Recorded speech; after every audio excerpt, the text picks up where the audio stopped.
गौरी आया, कासिम आया, सिकंदर आया, ये आया, वो आया, सबने हिंदुओं के स्वाभिमान को कुचला। और एक समय वो आ गया था जब हिंदू अपने आप को हिंदू कहलाने में जो है एक शर्म महसूस करता था। जी, क्या यदि कोई व्यक्ति जो अभी संघ से नहीं जुड़ा हुआ है और वो संघ से जुड़ना चाहे तो इसका जो किस प्रकार से जुड़ सकता है? प्रक्रिया कुछ नहीं है इसके लिए। देखिए, हमारी एक तो वेबसाइट है RSS.org करके, उस वेबसाइट के जरिए भी जुड़ सकते हैं। क्योंकि नमस्ते, नोएडा NCR न्यूज के साथ में नीरज आचार्य और हमारे साथ हैं भाई साहब नवनीत जी अग्रवाल जी। और भाई साहब एक सामाजिक कार्यकर्ता है नोएडा में। भाई साहब से जानना चाहेंगे जी, भाई साहब जैसे आपकी सोसाइटी है होम्स 121, तो यहाँ मैंने देखा है कि राष्ट्रीय स्वयंसेवक संघ जो है उसकी शाखा भी लगती है यहाँ पर। तो क्या आप कुछ बता सकते हैं राष्ट्रीय स्वयंसेवक संघ के बारे में? भाई, राष्ट्रीय स्वयंसेवक संघ आप ऐसे समझ सकते हैं कि हिंदू स्वाभिमान को जागरण कराने के लिए, हिंदू समाज को संगठित करने के लिए, तो अपना हिंदू समाज के लिए कार्यरत एक संस्था है। उसमें कोई विशेष वो नहीं है कि कोई सदस्य या वैसे, जिसका भी राष्ट्र के लिए स्वेच्छा से बिना किसी स्वार्थ के कार्य करने की इच्छा है, वो राष्ट्रीय स्वयंसेवक संघ से जुड़ सकता है। संघ के 100 वर्ष हो रहे हैं और जगह जगह पर हम देख रहे हैं पूरे देश के अंदर माननीय प्रधानमंत्री जी भी की संघ की 100 वर्ष की जो यात्रा है, और एक सिक्का जारी हुआ है और डाक टिकट भी जारी हुआ है 100 वर्ष होने के उपरांत में। तो क्या कहना चाहेंगे इसके बारे में? नीरज जी, देखिए, एक तो यह है कि संघ की जो अपना एक संघ का विचार है या भाषा है, उस नाते से तो संघ की 100 वर्ष की यात्रा इसको आप कहिए, लेकिन मैं आप सभी से, जितने भी पत्रकार हैं, उनसे निवेदन करूंगा कि इसको आप 100 वर्ष की संघ की यात्रा क्यों कह रहे हैं? इसको आप हिंदू स्वाभिमान के पुनर्जागरण की 100 वर्ष की यात्रा क्यों नहीं बोल रहे? अच्छा, हाँ बिल्कुल। भाई, संघ कोई हिंदू समाज से अलग थोड़ी है, हिंदू समाज के लिए काम कर रहा है, तो उसको आप केवल संघ तक क्यों सीमित रखे हुए हैं? क्या हिंदू एक संघ जो है वो हिंदू समाज के पूरे प्रतिनिधित्व कर रहा है? ठीक बात है, लेकिन ये हिंदू स्वाभिमान के पुनर्जागरण की आप कह सकते हैं। इतने हजारों वर्ष तक गौरी आया, कासिम आया, सिकंदर आया, ये आया, वो आया, सबने हिंदुओं के स्वाभिमान को कुचला। और एक समय वो आ गया था जब हिंदू अपने आप को हिंदू कहलाने में जो है एक शर्म महसूस करता था। आज कम से कम हम स्वाभिमान से हिंदू को कहता है, गर्व तो महसूस करता है, गौरवान्वित महसूस करता है। तो मेरा आपसे निवेदन है कि इसको हिंदू स्वाभिमान के पुनर्जागरण की 100 वर्ष की यात्रा आप कहिए। जी। आज हिंदू सक्षम है, शक्तिशाली है, और पूरा विश्व जो है इस हिंदू सशक्तिकरण की ओर देख रहा है, उसको मान रहा है। तो मेरा आपसे ये निवेदन। जी। तो ये जो हिंदू जागरण की पुनर्जागरण की 100 वर्ष की यात्रा है, इसमें हिंदुओं का, क्योंकि देश में तो और भी लोग हैं ना, उनका भी क्या योगदान है इसमें? हाँ, देखिए, अब यहाँ पर हिंदू आता है बात, इसमें संघ की अब भूमिका आती है ना? जो आपने बात कहा वहां पर थोड़ा सा अंतर है, इसमें संघ की भूमिका आती है। संघ ने केवल और केवल ये कहा कि हम जो है हिंदू समाज को संगठित करेंगे, उसका संरक्षण करेंगे, स्वाभिमान का पुनर्जागरण करेंगे। और आपको अगर मतलब इतिहास को उठा करके देखें तो इतिहास में ये कहा जाता है कि भाई, भारत सोने की चिड़िया था और भारत जो है परम वैभव पर था, विश्व गुरु था। विश्व गुरु होने का मतलब ये तो नहीं कि हम किसी को पढ़ाते थे, लेकिन यहाँ का ज्ञान इतना सामर्थ्यवान था कि सभी विश्व के लोग जो है इसको मानते थे। तो इसमें संघ की भूमिका अवश्य है। 1925 में संघ जब प्रारंभ हुआ तो उस समय की वही स्थिति थी जो मैंने बताया कि 4 हिंदू भाई इकट्ठे होकर के, ऐसा माना जाता था, तभी दिखाई देंगे जब किसी 5वें को कंधे पर लेकर के जाना होगा। लेकिन आज वो स्थिति नहीं है। तो आप इसको कह सकते हैं कि हिंदू समाज के सशक्तिकरण में संघ का योगदान। जैसा कि अभी परम पूजनीय सरसंघ चालक जी ने, माननीय भागवत जी ने अभी बोला था कि एक प्रेस कॉन्फ्रेंस में उन्होंने ये बोला था कि ये जो आक्रांता थे, जिन्होंने देश के ऊपर आक्रमण किया, हम उनके विरोध में हैं केवल, लेकिन ये ऐसा नहीं है कि हम मुस्लिम के विरोध में हैं। और वो राष्ट्रीय स्वयंसेवक संघ की जो मुस्लिम अल्पसंख्यक मोर्चा है, उसके उसमें बोला है। जी, मैं आपसे एक बात जानना चाहूंगा, हिंदू संस्कृति या हिंदू समाज कितना पुराना है? आप ये बताइए जी, आपके हिसाब से कितना पुराना है? सृष्टि का आरंभ से ही है। सृष्टि के आरंभ से ही है। और जिस मुस्लिम समाज की या इस्लामिक समाज की आप बात करें, उसको कितने वर्ष हुए हैं? उसको तो लगभग 1500 वर्ष हुए हैं।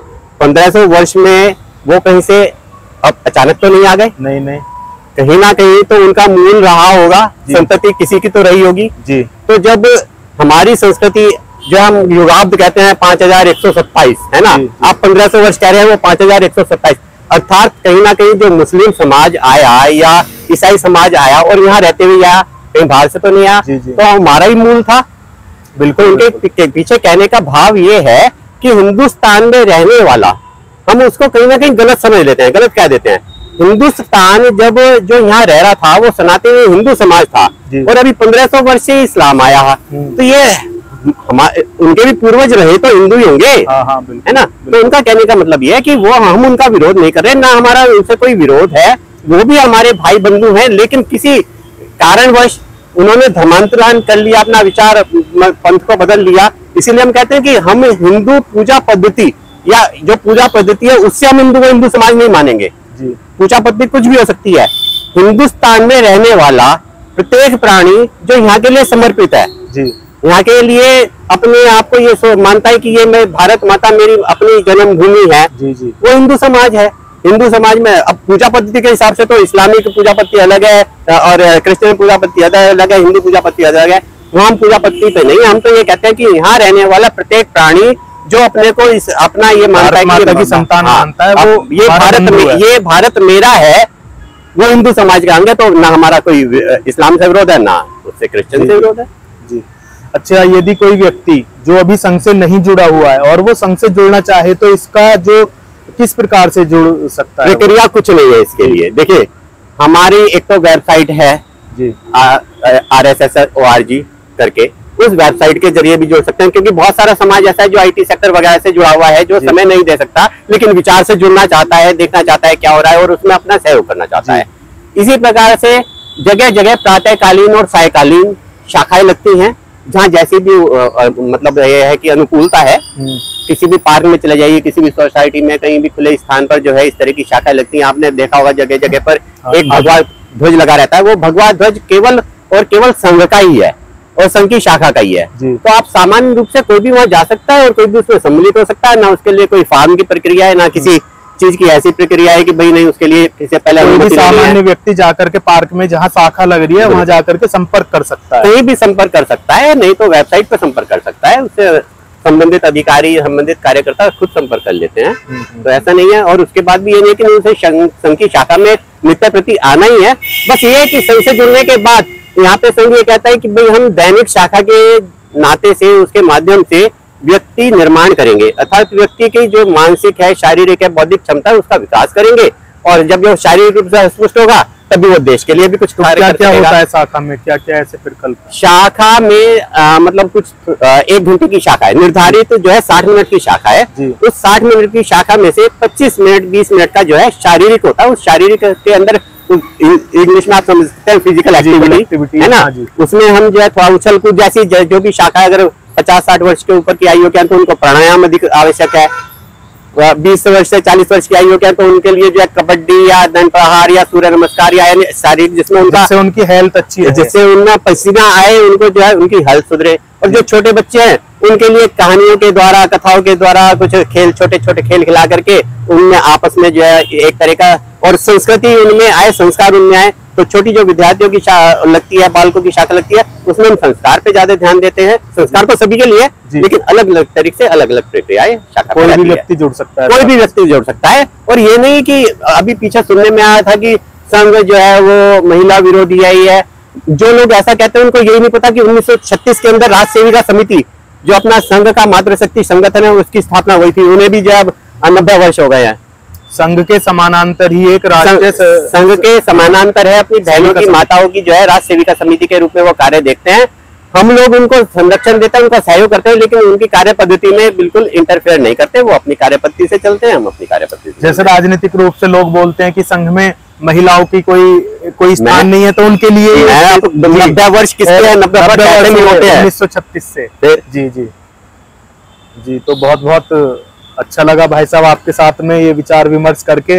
इससे समाज में भी एक जागरूकता आएगी कि हाँ संघ में क्या क्या होता है, संघ की शाखा क्यों ज्वाइन करनी चाहिए, और महिलाओं के लिए भी।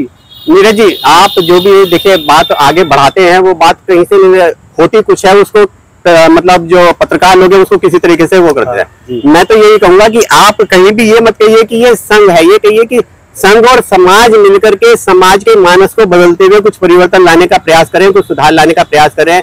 जो हिंदू शक्ति सोई हुई थी, जो हिंदू समाज का अपना एक स्वयं का सोया हुआ था, उसके पुनर्जागरण का है बस। तो ये नहीं है कि संघ कुछ अलग है। सारा जब हिंदुस्तान में रह रहे हिंदू समाज है, तो उसी हिंदू समाज में से कुछ गिने चुने जो राष्ट्र के प्रति समर्पित हैं, उनको एक संघ का नाम दे दिया गया है। जी जी जी जी, बहुत बहुत धन्यवाद भाई साहब।